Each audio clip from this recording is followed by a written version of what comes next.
नमस्कार, 9 न्यूज प्रस्तुत आरोग्यम धनसंपदा या कार्यक्रमात आपलं स्वागत। जर आपण आपल्या चिमुकल्यांच्या स्वास्थ्याविषयी चिंतित असाल तर काळजी करू नका, कारण नाशिकमधील सप्तशृंगी शैक्षणिक संस्था आणि स्वर्गीय हरिभाऊ गीते फाउंडेशन तसेच सौदागर होमिओपॅथिक क्लिनिक यांच्या वतीने यांच्या संयुक्त विद्यमाने कोवळी किरण संवाद आपुलकीचा हा उपक्रम राबवला जात आहे।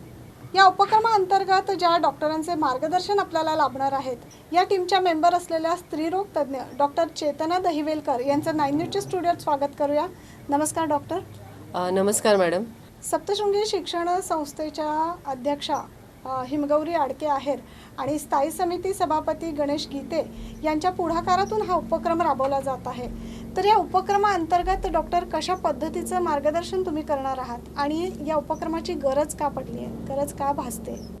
याची गरज का भासते याचं उत्तर मी देणारच आहे। ॲक्च्युली आपण बघतोय की पूर्वीच्या काळापेक्षा आत्ताचं जे लाईफस्टाईल आहे स्त्रियांचं, मुलींचं किंवा सगळ्यांचं ते चेंज झालं आहे। पूर्वीच्या काळी स्त्रियांना फक्त घरात काम करायला लागायचं, पण आता त्या बाहेर पडतात। बाहेरच्या जगामध्ये त्यांना घर सांभाळून त्यांना करिअर पण बघायचं असतं, मुलांनाही बघायचं असतं, त्याच्यामुळे त्यांचा स्ट्रेस वाढला आहे।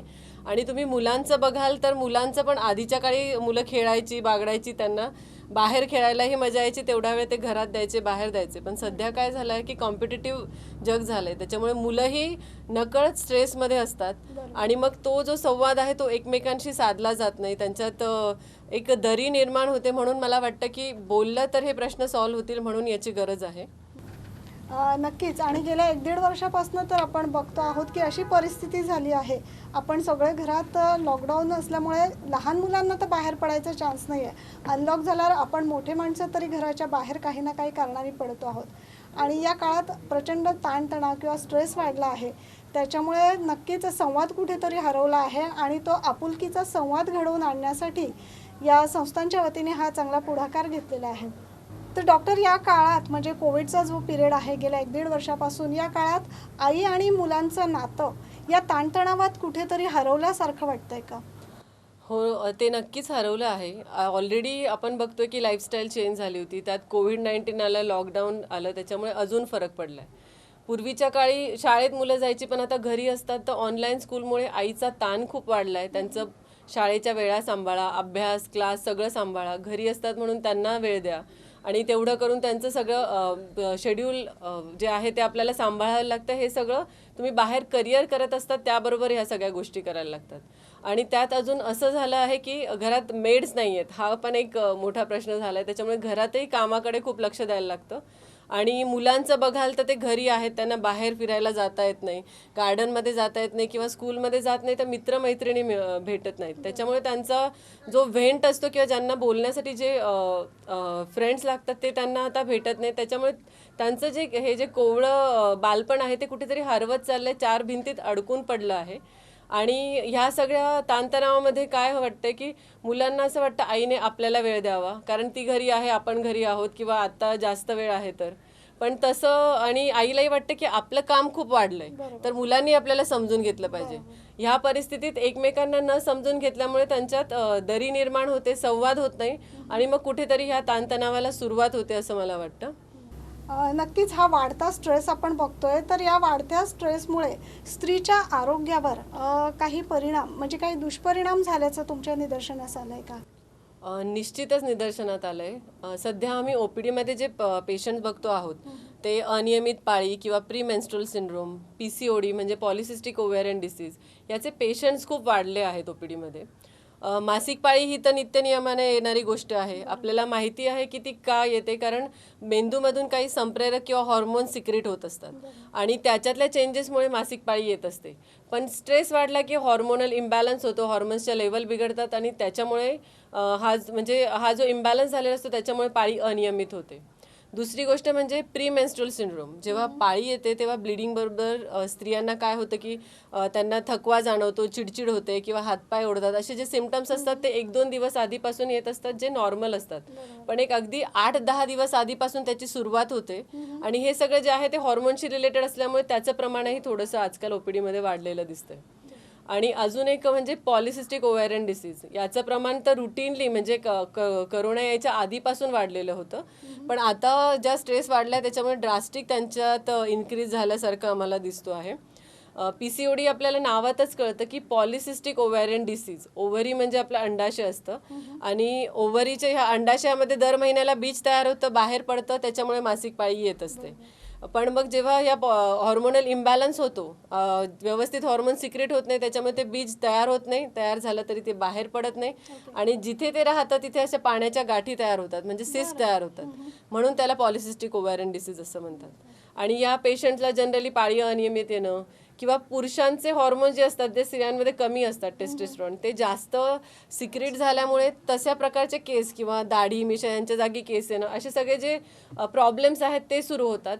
आणि त्या पुढे जाऊन काही स्त्रियांना वंध्यत्व म्हणजे इन्फर्टिलिटी त्याचाही प्रॉब्लेमला फेस करायला लागतं, कारण ओव्ह्युलेशन नीट होत नसतं, बीज तयार होत नसतं.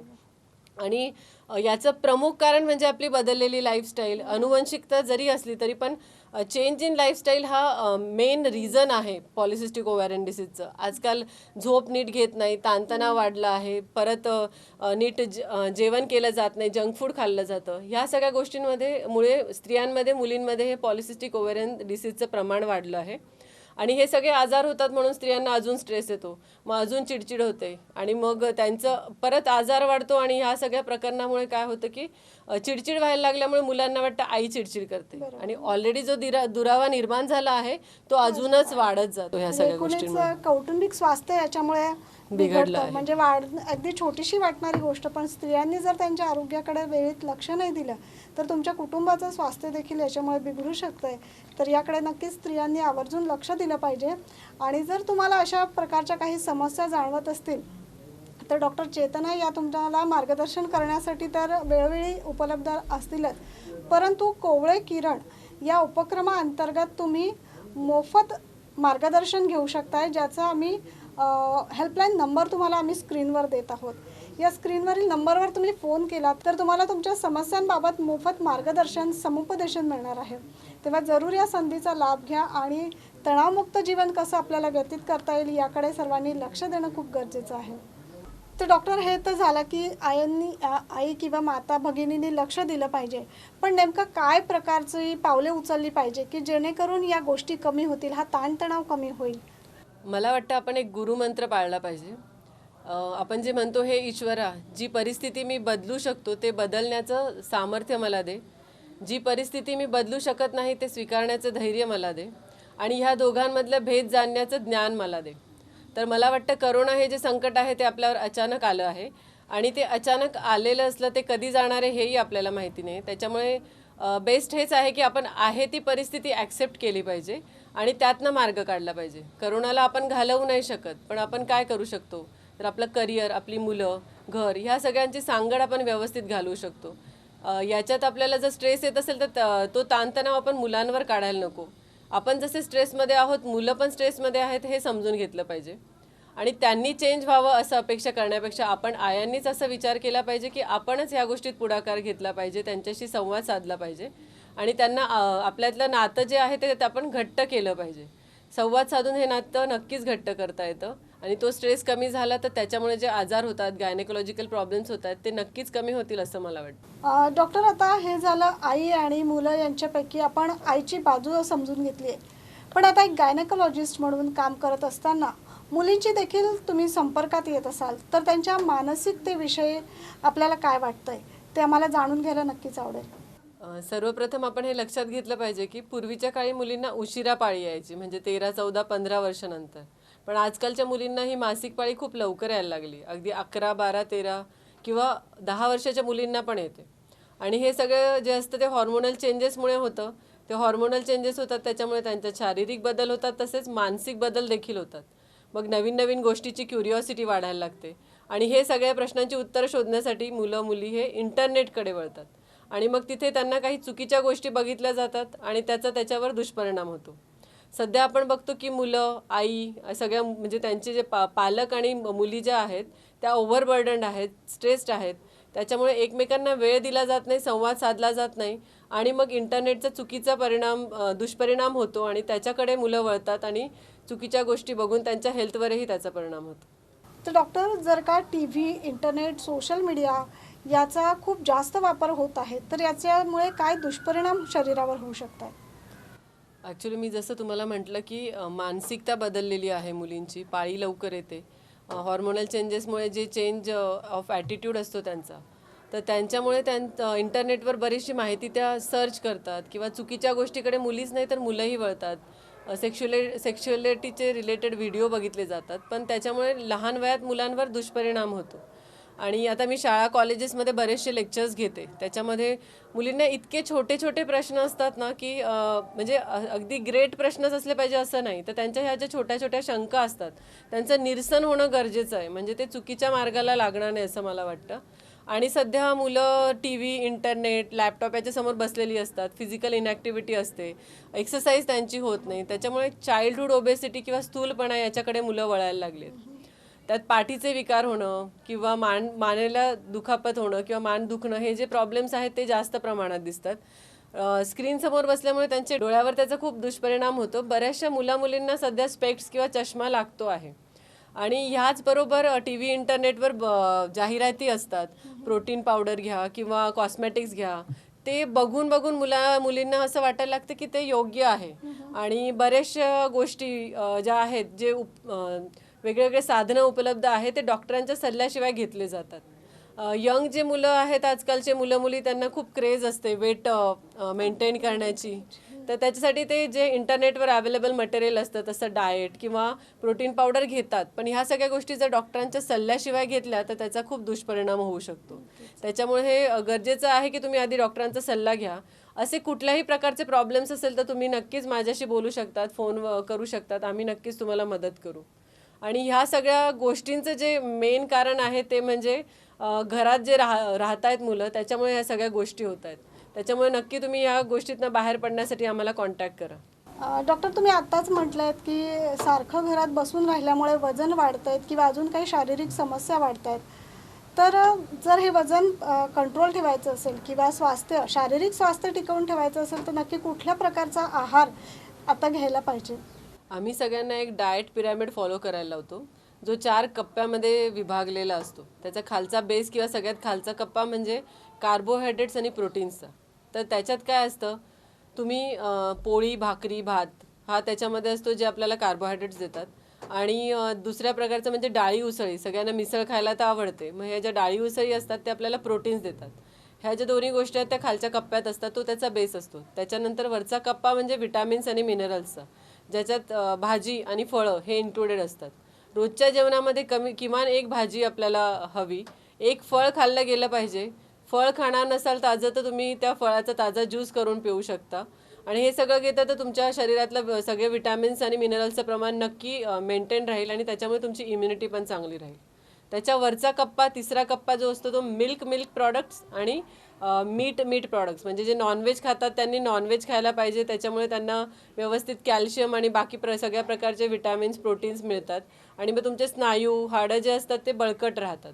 आणि मिल्क आणि मिल्क प्रॉडक्ट्समध्ये तुम्ही 2 ग्लास दूध हे रोज पिलं पाहिजे. आणि ते शक्य नसेल तर 1 ग्लास दूध घेऊन बाकीचं जे आपल्याला त्याच्यातनं कॅल्शियम मिळतं त्याच्यासाठी तुम्ही लोणी, ताक ह्या जे पचायला हलके पदार्थ असतात ते घेऊ शकतात. त्याच्यामुळे तुमचं कॅल्शियम मेंटेन राहील आणि तुमचे हाडं बळकट होण्यासाठी त्याची मदत होईल. सगळ्यात वरचा कप्पा जो असतो तो म्हणजे स्वीट्स किंवा जंक फूडचा आहे. तुम्ही ते खाऊच नका असं मी म्हणणार नाही, पण त्याचं प्रमाण कमी ठेवा, दररोज खायची गरज नाही आहे. आपण हा जो पिरॅमिड तयार झाला आहे त्याचं जे टोक आहे ते निमुळतं असतं आणि खालचा बेस ब्रॉड असतो. हा पिरॅमिड स्टेबल राहतो कारण त्याचा बेस ब्रॉड आहे. जर तुम्ही तो पिरॅमिड उलटा केला तर नक्कीच त्याचं जे आहे तो स्टेबल राहणार नाही. तसंच हेल्थचं आहे, तुम्ही हे जर डाएट व्यवस्थित फॉलो केलं तर तुमची हेल्थ चांगली राहील. आणि अजून दुसरं मी तुम्हाला सांगू इच्छिते की बऱ्याच जणांना, बऱ्याच मुलांना, पालकांनाही घरात टी व्ही समोर बसून जेवायची सवय असते. मग टी व्ही समोर बघत बघत जेवताना काय होतं, ते जेवण जे आहे ते खूप खाल्लं जातं, त्याच्यामुळे ओबेसिटीचं प्रमाण वाढतं. त्यामुळे एक गोष्ट तुम्ही लक्षात ठेवली पाहिजे की हा वेळ जो आहे तो फॅमिली टाईम आहे असा विचार करून तुम्ही हा वेळ आपला फॅमिली बरोबरचा आहे असं समजून तुम्ही फॅमिली बरोबर तो वेळ घालवा आणि त्यांच्याबरोबर जेवा. नक्कीच तुम्हाला त्याचा खूप आनंद होईल. डॉक्टर, हे तर झाला आहाराविषयी, परंतु इंटरनेट किंवा सोशल मीडिया याचा जो दुष्परिणाम होतोय, तर ह्याच्यापासून दूर राहण्यासाठी किंवा याच्यापासून मुलांना दूर कसं ठेवण्यात आपण यशस्वी होऊ शकतो, याचा काही रामबाण उपाय तुमच्याकडे आहे का? रामबाण उपाय ॲज सच नाही आहे. कुठलंही नातं हे वेगळं असतं, म्हणजे प्रत्येक आईचं आणि मुलाचं एकमेकांशी असलेलं नातं हे वेगळं आहे. त्याच्यामुळे असं रामबाण उपाय याला सांगता येणार नाही, पण कुठलंही नातं जपायचं असेल तर एकच महत्त्वाचा संदेश आहे, तो म्हणजे त्याच्यात सुसंवाद असला पाहिजे, वेळ दिला गेला पाहिजे. तुम्ही मुलांना वेळ द्या आणि त्यांना तुम्ही ॲप्रोचेबल आहेत असं वाटू द्या. म्हणजे मी आईशी कुठल्याही विषयावर बोलू शकते किंवा आई माझं सगळं ऐकून घेते, मला वेळ देते, असं मुलांना फिलिंग आलं पाहिजे. म्हणजे मग त्याच्यात त्या नात्यामध्ये जो आहे तो विश्वास निर्माण होईल आणि नक्कीच ते तुमच्याशी सगळं शेअर करतील. म्हणजे मग तुम्हाला त्यांना सांगता येईल की कुठल्या चुकीच्या गोष्टी आहेत त्या तुम्ही करायला नकोत आणि कुठल्या योग्य गोष्टी आहेत. इंटरनेटवरही कुठल्या गोष्टी आहेत ज्या तुम्ही बघू शकतात, त्याचा अभ्यासासाठी उपयोग करू शकतात. चुकीच्या मार्गाला न लागता आपण त्यांना कन्स्ट्रक्टिव्ह गोष्टींमध्ये गुंतवू शकतो. दुसरं म्हणजे मुलांना वेळ आपण दिला गेला पाहिजे. आपण कितीही स्ट्रेसमध्ये असलो तरी आपण हे लक्षात ठेवलं पाहिजे की आपल्याबरोबर मुलंही खूप स्ट्रेसमध्ये आहेत. त्याच्यामुळे त्यांच्याकडनं बदलण्याची अपेक्षा करण्यापेक्षा आपण ते पहिलं पाऊल उचललं पाहिजे. जी फिजिकल इनॅक्टिव्हिटी आजकाल दिसते, तर मग आपण स्वतः एक्सरसाइज करा आणि मुलांनाही त्याचं महत्त्व समजून द्या. झुंबा असू द्या किंवा योगा असू द्या, डान्स असू द्या, ही सगळे जे एक्सरसाइजचे फॉर्म आहेत ते तुम्ही करा आणि मुलांबरोबर करा. मुलांना त्याचा नक्कीच आनंद होईल. त्यांनाही वाटेल की आपण छान वेळ घालवला आहे पालकांबरोबर. आणि दुसरं सांगायचं तर की कन्स्ट्रक्टिव्ह गोष्टींमध्ये कसं तुम्ही मुलांना रमवू शकतात. त्यांचे जे छंद आहेत ते त्यांना जोपासायला लावा. पेंटिंग असू दे, डान्सिंग असू दे, गार्डनिंग असू दे. मी एक माझा अनुभव सांगेल की मी माझ्या घरातच हे अनुभवलं आहे. माझ्या दोघं मुलांना, एक मुलगी आणि मुलगा, त्यांना मी एक पॉट दिलं आणि त्यांना सांगितलं की तुम्हाला आवडेल त्या फुलाचं झाड तुम्ही लावा. त्यांनी त्याच्यात झाड लावलं आणि आता जेव्हा पहिलं फुल आलं तेव्हा त्यांचा जो आनंद होता तो खरंच शब्दात व्यक्त करण्यासारखा नव्हता. म्हणजे त्यांना ते एक कन्स्ट्रक्टिव्ह गोष्ट केल्याचं फिलिंग आलं. आणि आता घरात आई फक्त काम करते असं करण्यापेक्षा मुलांना तुम्ही घरकामातही इन्व्हॉल्व करून घेऊ शकतात. म्हणजे मी आता माझ्या मुलीला पोळी करायला शिकवली एक आनंद म्हणून. ती खूप छान करते, गोल करते असं नाही आहे, पण ती करते तर ते बघून लहान मुलालाही उत्साह आला. तो तिच्याबरोबर भेंडी कापायला बसला. आणि म्हणजे तुम्ही आपल्या कामांमध्ये त्यांना इन्व्हॉल्व केलं तर तो जो वेळ आहे कामाचा तो पण मुलं तुमच्याबरोबर घालवतील आणि त्यांना त्याचा आनंद होईल. आणि याचा फायदा फक्त मुलांनाच नाही होणार, त्यांनी जर तुम्हाला स्ट्रेस कमी दिला तर तुम्ही पण आनंदात राहाल. तुमची हॉर्मोनल लेवल मेंटेन राहील. जे आजार होतात ते तुम्हाला होणार नाही आणि तुमचेही पुढचे बरेचसे प्रॉब्लेम सॉल्व्ह होतील.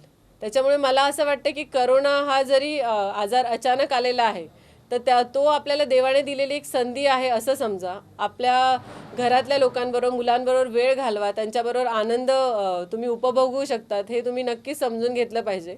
आणि जास्तीत जास्त वेळ फॅमिलीबरोबर घालवून तुम्ही हे जे तुमचं जीवन आहे ते आनंदी करू शकतात असं मला वाटतं. नक्कीच आजच्या चर्चेतून आपल्याला हे समजलं आहे की स्त्रियांवर किंवा घरातल्या मुलींवरती या सर्व परिस्थितीचा, या वातावरणाचा कसा दुष्परिणाम होत आहे. तर कुटुंबातील सर्वच व्यक्तींनी जर त्यांना समजून घेतलं आणि कमीत कमी घरात ताणतणाव प्रस्थापित करण्याचं जर सर्वांनी ठरवलं तर आपण आनंदी जीवन नक्कीच जगू शकतो आहे. आणि ही जी बिकट परिस्थिती आपल्यावर ओढवली आहे त्यातून आपण नक्कीच योग्य पद्धतीने बाहेर पडू शकतो आहे. त्यामुळेच सप्तशृंगी शैक्षणिक संस्था आणि स्वर्गीय हरिभाऊ गीते फाउंडेशन यांच्या वतीने कोवळे किरण संवाद आपुलकीचा हा उपक्रम राबवला जात आहे. त्या अंतर्गत अशा सर्व समस्यांना वाचा फोडून तुम्हाला योग्य मार्गदर्शन, योग्य समुपदेशन हवं असेल तर स्क्रीनवर दिलेल्या हेल्पलाईनवर तुम्ही नक्कीच फोन करू शकता. आणि आजची खास ही चर्चा महिला आणि मुलींसाठी होती. त्यामुळे महिलांच्या आणि मुलींच्या बाबत काही समस्या तुम्हाला जाणवत असतील तर मुलींनी देखील फोन करून हेल्पलाईन नंबरवर मदत मागितली, मार्गदर्शन मागितलं तर नक्कीच तुम्हाला ते मार्गदर्शन मिळणार आहेत. आणि डॉक्टर चेतना या नेहमीच तुम्हाला मार्गदर्शन करण्यासाठी उपलब्ध होणार आहेत. ही चर्चा आपण डेन केबलवरती दाखवणारच आहोत. आणि त्याचप्रमाणे नेहमी आपण ज्याप्रमाणे यूट्यूबवरती 9 न्यूजच्या यूट्यूब चॅनलवर आणि 9 न्यूजच्या फेसबुक पेजवर देखील अपलोड करत आहोत. तर तुम्हाला जर काही समस्या असतील, काही प्रश्न असतील तर कमेंट बॉक्समध्ये लिहायला जरूर विसरू नका. आणि हा एपिसोड शेअर करायला, लाईक करायला तर विसरूच नका. आज आपण इथेच थांबत आहोत. डॉक्टर चेतना, तुम्ही आज स्टुडिओत येऊन आमच्या दर्शकांना इतकी सुंदर माहिती दिली आणि त्यांच्या बऱ्याच शंकांचं निरसन झालं असेल मला असं वाटतं आहे. त्यामुळे खूप खूप धन्यवाद. थँक्यू.